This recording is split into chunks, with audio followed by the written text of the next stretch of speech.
সালামু আলাইকুম রহমতুল্লাহ। সুপ্রিয় ডিপ্লোমা প্রকৌশলীবৃন্দ, আপনাদের সবাইকে স্বাগত জানাচ্ছি সায়ান জবকে রংপুরে।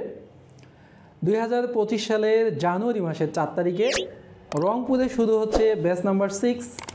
এখানে শূন্য থেকে প্রস্তুতিমূলক জব প্রস্তুতি চালু হবে ইনশাল্লাহ। যারা শূন্য থেকে জবের প্রিপারেশন নিতে চান, জানুয়ারি মাসের 4 তারিখে সকাল 11টায় আমি নিজে ক্লাস নিব। পুরো এক সপ্তাহ ফ্রি ক্লাস করতে পারবেন। আমাদের এই কোচিং, আমাদের এই জব কেয়ার শুধুমাত্র ডিপ্লোমা প্রকৌশলীদের জন্য। সিভিল, ইলেকট্রিক্যাল, মেকানিক্যাল, কম্পিউটার এবং অন্যান্য ডিপার্টমেন্ট যারা আছেন, যারা শূন্য থেকে প্রস্তুতি নিতে চান, তারা আসতে পারেন সায়ান জব কেয়ার রংপুরে, অর্থাৎ জানুয়ারি মাসের 4 তারিখে সকাল 11টায়। যারা গাজীপুর এবং ঢাকা যেতে পারবেন না, তারা চাইলেই রংপুরে এসে আমাদের এখানে প্রস্তুতি নিতে পারবেন। তাই ফ্রি ক্লাস করে নিজেকে যাচাই করুন এবং সরকারি চাকরির প্রস্তুতিকে নিজেকে এক ধাপ এগিয়ে রাখুন। সবাইকে ধন্যবাদ। সবাই ভালো থাকেন এবং সুস্থ থাকেন। আসসালামু আলাইকুম।